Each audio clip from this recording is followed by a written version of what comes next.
Pennsylvania's first and only U.S. Senate debate is now in the books. Democrat and Lieutenant Governor John Fetterman and Republican Dr. Mehmet Oz went on the attack, addressing several major issues in front of Pennsylvania voters. Our John Shumway joins us live in the studio, and the candidates also had a lot to say about each other. Really no surprise, right? When it comes to, on the opposite sides, they tend to attack each other. Yeah, they do. And they covered everything soup to nuts in this debate, to say the least. The two vying to be the state's next senator met for the first and only time ahead of Election Day, talking about the big topics. First, would they support suspending the federal gas tax?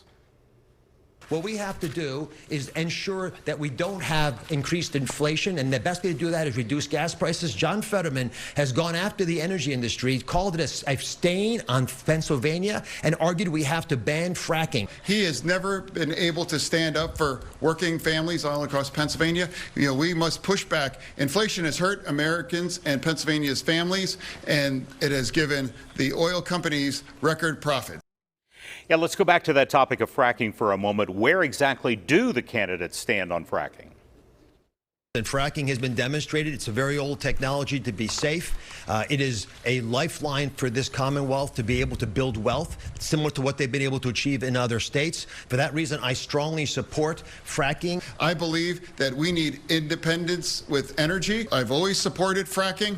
And I always believe that independence with our energy is critical, and we can't be held, ransom to somebody like Russia. All right, how about upping the minimum wage to $15? I think it's a disgrace at $7.25 an hour. And how can a man, with 10 gigantic mansions, has unwilling to talk about a willing wage for anybody? Imagine a single mom with 2 children trying to raise with them, realizing making $31,000 a year, $15 an hour. John Fetterman shoots too low. We want much more money than that. And there are many ways to achieve that. But John Fetterman thinks the minimum wage is his weekly allowance from his parents.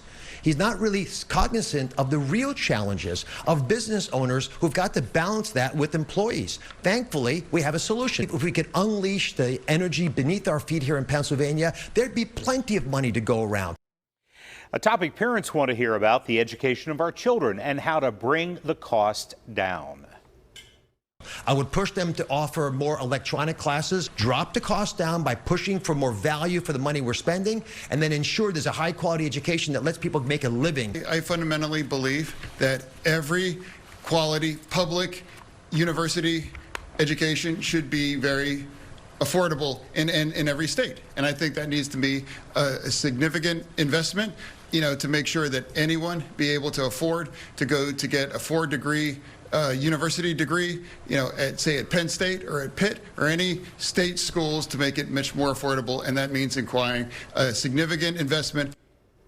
Now, for the Democrats, there's no better pickup opportunity in the U.S. than the race to replace retiring Republican Senator Pat Toomey in the state President Biden narrowly carried in 2020. Voting is already underway across Pennsylvania. Already over 500,000 voters have cast their votes. Election Day now just 13 days away. There is so much more to be said between now and then, and the political commercials. Those will continue. And there's probably still a lot of undecided voters. Right. And they'll decide probably the day they walk into their election office. Yeah, the people who voted already are like, whew. Yeah, done. Yeah. Moving on. Interesting. All right, John, thank you.